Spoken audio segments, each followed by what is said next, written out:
अस्मद्गुरुभ्यो नमः।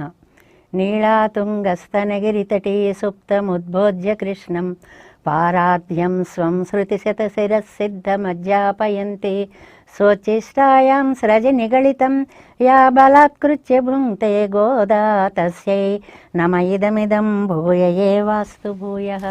ఆండాళ్ దివ్య తిరువడిగళే శరణం. ప్రియ భగవద్బంధువులారా, ధనుర్మాస వ్రతము మానవ జీవితాన్ని మంచిగా మలుచుకోవడానికి వ్రతాలు ఉపకరించేటువంటి దాంట్లో ధనుర్మాస వ్రతము చాలా ముఖ్యమైనటువంటిది. ఇది సంపదలను ప్రసాదించే వ్రతం కాబట్టి దీనికి శ్రీ వ్రతము, తిరుపావై శ్రీ వ్రతము అనేటువంటి పేరు వచ్చింది.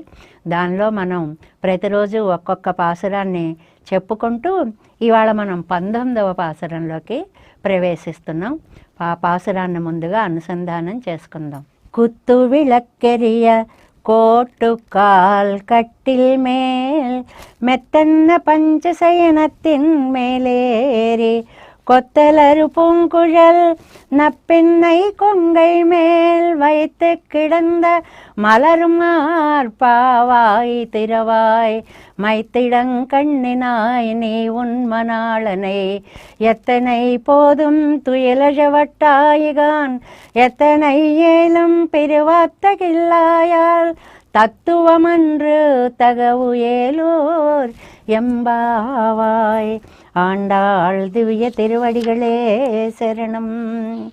குத்து விளக்கு எரிய కోటుకాల్ కట్టిల్ మేల్. ఈ 19వ పాసురం మనకి చాలా విశేషమైనటువంటి పాసురము. ఏమిటి అంటే ఇందులో ఉండేటువంటి విశేషార్థము, పరాశర భట్టర్ వారిని మాకు ఒక తనయ ఏమైనా సరే ఈ గోదాదేవి గురించి రోజు నిత్యం చదువుకోవడానికి అనుగ్రహించండి అని అడిగితే మనం రోజు ప్రార్థన చేసుకుంటున్నామే, నీలాతుంగస్తనగిరితటి అనేటువంటి శ్లోకం, ఆ శ్లోకాన్ని ఈ పాసురాన్ని ఆధారంగా చేసుకుని ఆయన రచించి లోకానికి అనుగ్రహించారు అనేటువంటి విషయాన్ని ఒకదాన్ని చెప్తారనమాట. ఇందులో ముందుగా పాసురార్థాన్ని తెలుసుకొని విశేషాల్లోకి వెళదాం. మరొక నీలాదేవిని స్వామిని ఇద్దరిని లేపాలి, నిద్ర లేపాలి. అలా లేపినప్పుడు అమ్మని నిద్ర లేపే వైశిష్ట్యాన్ని నిన్న మనం కొంచెం చెప్పుకున్నాం. ఇందులో కూడా మళ్ళీ అమ్మ యొక్క వైశిష్ట్యాన్ని చెప్తున్నారు. కుత్తు విళక్కెరియ కోట్టుకాల్ కట్టిల్ మేల్ మెత్తన్న పంచశయనత్తిల్ మేలేరి. ఆవిడ ఒక అందమైనటువంటి మంచం మీద పడుకుని ఉంది అని. మొత్తం 30 శ్లోకాల్లో కూడా కొంచెం శృంగారభూయిష్టంగా కనపడేటువంటి శ్లోకానికి ఆధ్యాత్మికంగా అద్భుతమైనటువంటి పరిమళాలు అద్దుతారు పెద్దలందరూ కూడా వ్యాఖ్యానంలో అన్నమాట. కుత్తు విళక్కెరియా, గుత్తి దీపాలన్నీ వెలుగుతున్నాయిటండి చుట్టూ. ఆ గదిలో అందమైనటువంటివి చిన్న చిన్నవి కాంతి ఇచ్చేటువంటి రంగురంగుల గుత్తి దీపాలన్నీ వెలుగుతున్నాయి. కోట్టుకాల్, అది ఏనుగు దంతాలతో చేసినటువంటి మంచంటండి. దంతాలతో చేసినది ఎంత విలువైనదో మనకి తెలుసు కదా. అందులో మెత్తన్న పంచశయనత్తిల్ మేలేరి, 5 లక్షణములు కలిగినటువంటి అందమైనటువంటి పక్క మీద పడుకునుంది అంటారు. ఇవన్నీ సామాజిక సందేశాలే. పక్క ఎలా ఉండాలి అనేటువంటిది, అది ఎలా ఉంటే మనకెందుకు, నిద్ర వస్తుంది పడుకుందాం అనుకునేటువంటి జాతి ఒకటి ఉంటుంది అనుకోండి. ఇలా ఉంటే కానీ పడుకోమనేటువంటి వాళ్ళు కొంతమంది కూడా ఉంటారు. అసలు ఎలా ఉండాలో చెప్తుంది మనకి ఆండాళ్ళ తల్లి. 5 లక్షణాలు ఉండాలి పక్కకి అంట. ఒకటి, అది చాలా విశాలంగా ఉండాలి. అటు జరిగితే ఇటు జరిగితే కింద పడిపోతామేమో అని భయంతో పడుకునేలాగా ఉండకూడదు. మొదటిది విశాలంగా ఉండాలి. రెండవది అది తెల్లగా ఉండాలి. మూడవది అది మెత్తగా ఉండాలి. నాలుగవది సుగంధ భరితంగా ఉండాలి. ఈ అందమైనటువంటి ఇలాంటి పక్క అంటే శ్వేతత్వము, అంటే ధవళత్వము, శీతలత్వము, అది చల్లగా అంటే ఏసీ ఎలా ఉంటుందో అలాగ పక్కకే అలాంటి లక్షణాలన్నీ కూడా ఉండాలి అని చెప్పడం అన్నమాట. మార్దవం, అది చాలా మృదువుగా ఉండాలి. ఒక్కొక్క పక్క మీద పడుకుంటే తెల్లారేటప్పటికి ఒళ్ళంతా నెప్పులు పుట్టేసి బాబా ఎందుకు పడుకున్నాను రా ఇక్కడ అని అనిపిస్తూ ఉంటుంది. అలా ఉండకూడదు. చల్లగా ఉండాలి, సుగంధంగా ఉండాలి, తెల్లగా ఉండాలి, విశాలంగా ఉండాలి. దీన్ని పంచశయనము అంటారను. దాని మీద మేలేరి கொத்தலர் பூங்குழல் நப்பெண்ணை கொங்கை மேல் வைத்த கிடந்த మలర్ మార్పావాయ్ తిరువాయ్. ఈ పాసురంలో అమ్మని స్వామిని ఇద్దరూ కలిసినటువంటి ఒక శృంగార భంగిమను వర్ణిస్తూ ఇద్దరూ నిద్ర లేవవలసినది అనేటువంటి విషయాన్ని నీళాతుంగ స్తనగిరితటి సుప్తం ఉద్బోధ్య కృష్ణం, సరిగ్గా ఇది సరిపోతుందన్నమాట. నీలాదేవి యొక్క వక్షస్థలం మీద శయనించినటువంటి ఓ స్వామి నిద్ర లేవవలసినది అని. ఆయన నిద్ర లేవకపోయేటప్పటికీ ఇక్కడ ఇందులో ఒక చిన్న సంభాషణాత్మకమైన విషయాన్ని చెప్తారు. ఉండండి ఉండండి, వాళ్ళు పిలుస్తున్నారు, నేను నిద్ర లేవలేదు అనుకుంటారు, నేను వెళ్ళి తలుపు తీస్తాను అని ఆవిడ లేవబోయిందిట. నన్ను పిలుస్తారు వాళ్ళు, నన్ను పిలిచినప్పుడు నేను తీయాలి, నువ్వెందుకు, నువ్వు కాసేపు ఆగు అని అడ్డు పెట్టాట ఆయన. మీరు పిలిచినప్పుడు మీరు వెళ్ళలేదు కదా, మరి నేను వెళ్ళి తలుపు తీస్తాను అని ఈవిడందిట. ఇలా ఇద్దరూ కూడా వాగ్యుద్ధం చేసుకుంటుంటే బయట వాళ్ళు బాబు ఎవరో ఒకరు వచ్చి ముందు తలుపు తీయండి అని. కొన్ని చోట్ల ఆలస్యాన్ని మనం సహించలేము. అలా సహిస్తే చూడండి, ఒక రైలు వచ్చిందనుకోండి, అది వచ్చినప్పుడు పెద్దవారు మీరు ముందెక్కండి, అబ్బే కాదు మీరు ముందెక్కండి అంటే ఒక నిమిషం ఆగే రైలు కాస్త ఎలా వెళ్ళిపోతుందో అలాగా కొన్ని చోట్ల ఆలస్యాలు పనికిరావు అనేటువంటి విషయాన్ని చెప్తూ ఎవరో ఒకరు వచ్చి ముందు తలుపు తీయండి అని ముందు ఆయన్ని పిలిచారు. కొత్తలర్ పూంగుజల్ నప్పిన్నై కొంగై మేల్ వైత్, పైన కిళంద మలర్ మార్ప, అలాంటి విశాలమైనటువంటి వక్షస్థం కలిగినటువంటి ఓ స్వామి వాయ్ తిరువాయ్, నోరు విప్పి ఒక మాట్లాడరాదా అని అంటారనమాట. మైత్తడం కಣ್ಣಿనాయ్, అప్పుడు ఆవిడ్ని పిలిచారు మళ్ళీ, ఆయన రావట్లేదని. కాటుక పెట్టుకున్నటువంటి అందమైనటువంటి కన్నులు కలిగిన దానా అని. కాటుక అనేటువంటిది కంటికి శోభ ఇస్తుంది, మంగళకరము. ఏదో మేర ప్రీత్క కాజల్తూ అపనే నైనోమే అని మనం వింటూ ఉంటాం చూడండి. ఆ కాటుక పెట్టుకుని రావడం అనేటువంటిది చాలా ఇష్టమైనటువంటి, అందమైనటువంటి, ఆరోగ్యకరమైనటువంటి, శుభప్రదమైనటువంటి పని అని చెప్పేది ఇక్కడ కూడా మనకి దొరుకుతుంది. నీ ఉన్మనాళనై ఎత్తనై పోదుం తేలజవట్టాయిగా, అమ్మ నీ ప్రియుణ్ణి మనాళన్ అంటారు.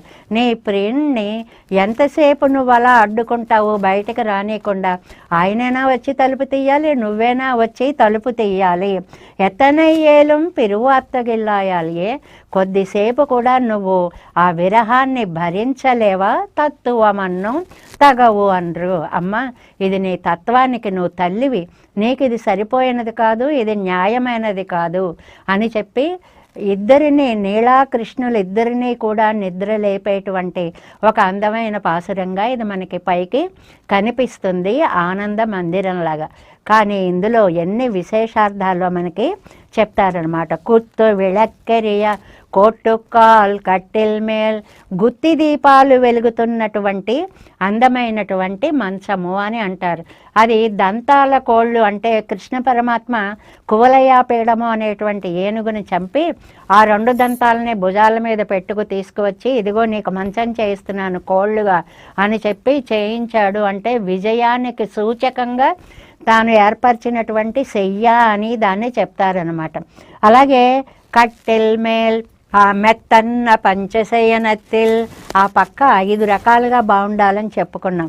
దీనికి ఎంత అందమైనటువంటి అర్థాన్ని చెప్తారు అంటే అర్ధ పంచక జ్ఞానము అని ఉంది.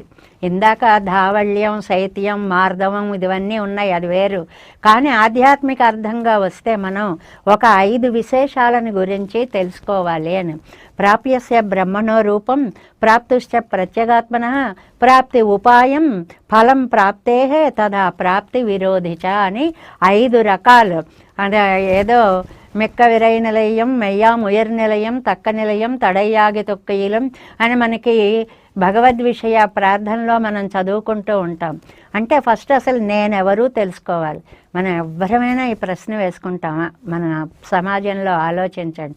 నేనెవరు అని ఎవడు, నేనెవరు ఏంటి, నేను బలాని ఇంట్లో పుట్టా, బలాని వాడిని, బలాని శక్తి గలవాడిని ఇలా అనుకుంటాను తప్ప ఆత్మని గురించిన ఆలోచన సామాన్యంగా ఎవరికి రానే రాదు. అలా కాదు, నీ ఆత్మతత్వాన్ని గురించి నువ్వెవరువో ముందు తెలుసుకోవాలి. ప్రాప్యస్య బ్రహ్మణో రూపం, మనం పొందవలసినటువంటి భగవంతుడెవరు, ఎక్కడుంటాడు, ఏ రూపంగా ఉంటాడు, ఏ గుణాలు కలిగి ఉంటాడు, ఆయనకి మనకి ఉన్నటువంటి దివ్యమైన సంబంధం ఏమిటి అంటే అటు పరబ్రహ్మ స్వరూపం ఇటు ఆత్మతత్వం రెండు తెలుసుకున్నాం.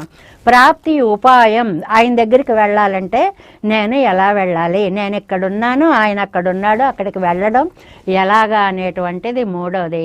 ఫలం ప్రాప్తేహే, ఇంతకీ వెడితే వచ్చే లాభం ఏమిటి, లాభం లేకుండా ప్రయోజనం అనుద్దిశ్య నా మందోపి ప్రవర్తతే అని ఏమాత్రం లాభం లేకుండా ఎవరు లోకంలో ఏ పని చెయ్యరు.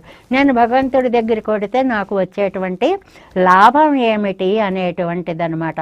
ఫలం ప్రాప్తేహే తదా ప్రాప్తి విరోధిచ, మరి ఎందుకు నేను వెళ్ళలేకపోతున్నాను ఆయన దగ్గరికి, ఏవి అడ్డుపడుతున్నాయి, నేనెవరు, భగవంతుడెవరు, ఎలా వెళ్ళాలి, వెళితే లాభం ఏమిటి, ఎందుకు వెళ్ళలేకపోతున్నాను, ఈ ఐదుటిని ఇక్కడ అర్ధపంచక జ్ఞానము అనే పేరుతోటి పిలుస్తారు సంప్రదాయంలో. తేలిగ్గా చెప్పుకోవాలంటే 5 విషయాలు చెప్పుకోవాలి, మన గురించి తెలుసుకోవాలి. ప్రతి క్షణం కూడా ఇది చాలా ముఖ్యమైన విషయం. మనం ఎలాంటి ఉచ్చ నీచ ఏ స్థితుల్లో ఉన్నా కూడా అసలు నేనేమిటి అనే ఒక్క ఆలోచన చేసుకుంటే తను ఎక్కడ ఉండాలో అది ఆ మనస్సు చెప్తుంది. ఆ ఆలోచన అనేటువంటిది రావాలి. భగవతత్వాన్ని మనం అర్థం చేసుకోవాలి. దాన్నే పంచశయనత్తిల్ అంటారు. మరి కోట్టు కాల్ 4 కోళ్ళు ఉంటాయి. ఈ 4 కోళ్ళు ఏమిటి అంటే ఆధ్యాత్మిక రంగంలో 4 ఆశ్రమాలు ఉన్నాయి కదండి. బ్రహ్మచర్యము, గృహస్థాశ్రమము, వానప్రస్థము, సన్యాసాశ్రమం అని 4 ఆశ్రమాలు ఉన్నాయి. ఆయా ఆశ్రమాల్లో మనం చేయవలసినటువంటి కర్తవ్యాలు, అవి స్వీకరించిన వాళ్ళు ఎలా ఉండాలి ఏమిటి అనేటువంటివి 4 కోళ్ళుగా ఇక్కడ చెప్తారు. బ్రాహ్మణ, క్షత్రియ, వైశ్య, శూద్రులు అనేటువంటి వారికి వినియోగించినటువంటి వాటిని గురించి మనం ఎలా దేన్ని అనుసరించాలి, ఏ ధర్మం పాటించాలి, ఇలా పుట్టినందుకు చేయవలసిన పనేమిటి అనే విషయాన్ని ఆలోచించాలని చెప్తారు. ధర్మ, అర్థ, కామ, మోక్షములు 4 పురుషార్థాలున్నాయి. ధర్మ, మోక్ష 1, 4 చాలా మంచివి. అర్ధకామాలు మనని లాగేస్తుంటాయి. అందుకోసం నీ ధర్మం కోసం అర్థాన్ని ఉపయోగించి రెండో దాన్ని మొదటి దాంతో జాయిన్ చేస్తే మన డబ్బంతా మనం మంచి కార్యాలకు ఉపయోగిస్తాం. కామ, మోక్ష కోరికని కనుక మనం మోక్షంతో జాయిన్ చేస్తే అప్పుడు ఓహో మనం మోక్షం పొందాలనే కోరిక పెరుగుతుంది అని 4 పురుషార్థాల గురించి చెప్తారు. ఇంకా ఎన్నున్నాయో ఆర్తో, జిజ్ఞాసు, రద్ధార్థి, జ్ఞాని అని భగవద్భక్తుల విషయంలో పరమాత్మ భగవద్గీతలో స్వయంగా చెప్పబడినటువంటి అంశం, ఆయన చెప్పినటువంటి అంశం దాన్ని గురించి చెప్తారు. ఇలా ఒక 10-15 విశేషాంశాలని ఈ 4 మంచం యొక్క కాళ్ళని వాటికి ప్రతీకలుగా మనకి ఆయా ధర్మాలన్నిటినీ కూడా వ్యాఖ్యాతృ చక్రవర్తులందరూ కూడా అందిస్తూ ఉంటారు అన్నమాట. అదే మెత్తన్న పంచసేనత్తెన్మేలేరి కొత్తలరు పూంకుజల్ నప్పెన్నై కొంగై మేల్. ఇక్కడ నీలాదేవి యొక్క వక్షస్థలము అనేటువంటి అర్థం శృంగారపరంగా తీసుకుంటే పరభక్తి, పరజ్ఞానాలు అనేటువంటివి మనలోంచి పైకి రావాలి అనేటువంటి ఒక అద్భుతమైన తాత్వికమైనటువంటి అర్థాన్ని కూడా మనకి అందిస్తారు. వైతెక్కిడంద మలరుమారుప, అక్కడ శయనించి ఉన్నటువంటి విశాల వక్షస్థుడైన స్వామి అంటే అమ్మ యొక్క పురుషకారం చేత అందరినీ రక్షించేటువంటి విశాల హృదయము కలిగినటువంటి స్వామి, నువ్వు వాయి తెరవాయి నోరు విప్పి ఒక మాట్లాడవయ్యా అనేటువంటిది. మైత్తడం కన్నినాయ్, కాటుక కలిగినటువంటి కన్నుల సౌందర్యము కలిగిన దానా. ఇక్కడ కాటుక అంటే భక్తి సిద్ధాంజనేన అంటారు. అంజనము అని పూర్వం ఒక కాటుకు లాంటిది పెట్టుకుంటే ఏ పదార్థం ఎక్కడ ఉందో ఏమిటో అందులో కనపడేదట, అంజనం వేసి చూసామండి అంటారు. అలా భక్తి అనేటువంటి అంజనాన్ని మనం పెట్టుకుంటే భగవంతుడు అనేటువంటి నిధి మనకి కనిపిస్తుంది అనేటువంటి విశేషార్థాన్ని చెప్తారు. ఎత్తనై పోదుం తుయిలజవట్టాయ అమ్మ, ఎంతసేపు విడవకుండా ఉంటావు నువ్వు, ఎత్తనయ్యేలం పిరువు అత్తగిల్లాయాలి, ఏం కాసేపు కూడా ఆయనకు దూరంగా నువ్వు ఉండలేవా? ఇది తత్తువమన్ను, ఇది నీకు తగినది కాదు. పిల్లలు ఈతలు పిలుస్తూ ఉంటే తల్లి అలాగ మౌనం వహించడం నీ తత్వానికి తగినది కాదు అని పైకి అర్థాన్ని చెప్తూనే తత్వం తత్వం తత్వం అంటే తత్వం, తత్వమసి, ఇది మనకి భాష్యంలో ఉండేటువంటి బ్రహ్మసూత్రం యొక్క వ్యాఖ్యానం. తత్వమసి అంటే నేనే తత్వాన్ని అనేటువంటిది తగవు అనరు, న్యాయము కాదు. అంటే ఇద్దరు ఒకటి కాదు, వేరు వేరు జీవాత్మ పరమాత్మలకి భేదం ఉంది అనేటువంటి విశిష్టమైన సంప్రదాయ అర్థాన్ని ఇందులో మనకి చెప్తారనమాట. మరి ఆచార్యపరంగా వచ్చేటప్పటికి చాలా అద్భుతార్థం ఒకటి చెప్తారు. కుత్తు విళక్కు అంటారు. దీపాలు 2 రకాలుగా ఉంటాయట. కుత్తు విళక్కు, తోరణ విళక్కు అని 2 ఉంటాయి. గుడికి వెడతాం చూడండి, ద్వారం చుట్టూ ఫిక్స్ అయిపోయి ఉంటాయి, అవి గుత్తి దీపాలు అంటారు. తోరణ దీపాలు అంటారు. గుత్తి విళక్కు అంటే ఒక దీపాన్ని ఇలా పట్టుకుని వస్తే 27 నక్షత్ర దీపాలు అవన్నీ తిరిగేలాంటి దీపాలు ఉంటాయి అన్నమాట. ఇదంతా భగవద్ రామానుజ సంబంధంగా అద్భుతంగా చెప్తారు. గోష్ఠీ పూర్ణులు మొదలైన వారేమో స్థిరంగా ఒక చోట ఉన్న దీపాలు లాంటి వారు.